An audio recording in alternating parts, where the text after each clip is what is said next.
রোজকার ওই একই পেঁয়াজ আদা রসুন দিয়ে চিকেনের কারি খেয়ে বোর হয়ে গেছেন? তবে আজকের এই রেসিপিটা আপনাদের রবিবারের দুপুরের মেনু বদলে দিতে পারে।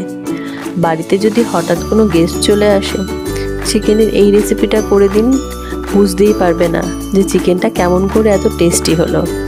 আজকের রেসিপি দই চিকেন। প্রথমে চিকেনটাকে ভালো করে ধুয়ে নিন। একটা পাত্রে চিকেনগুলোকে নিয়ে তার মধ্যে টক দই দিন, আদা রসুন আর কাঁচা লঙ্কা বাটা দিন, হলুদ গুঁড়ো লঙ্কার গুঁড়ো দিয়ে সামান্য লবণ দিন। চিকেনটাকে ভালো করে ম্যারিনেট করে রাখুন। 1 থেকে 1.5 ঘন্টা ম্যারিনেট করলেই হয়ে যাবে। কড়াইতে সাদা তেল বা সর্ষের তেল, যেটা আপনাদের ইচ্ছা, তেল দিয়ে আলুগুলোকে ভেজে নিন।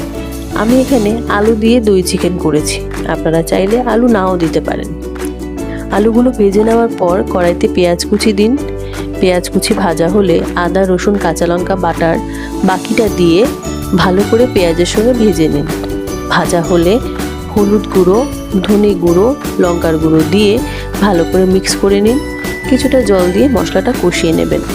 মশলাটা কষানো হয়ে গেলে ম্যারিনেট করে রাখা চিকেন আর ভেজে রাখা আলু কড়াইতে দিয়ে ভালো করে কষিয়ে নিন। ভালো করে কষানো হয়ে গেলে পরিমাণ মতো জল দিন, বেশি জল দেবেন না। চিকেনের এই রেসিপিটা একটু গা মাখা হবে। পরিমাণ মতো লবণ আর চিনি দিয়ে ফুটতে দিন। ফুটে গেলে কটা কাঁচা লঙ্কা দিন, গরম মশলা গুঁড়ো দিয়ে ভালো করে নাড়াচাড়া করে নামিয়ে নিলেই রেডি দই চিকেন।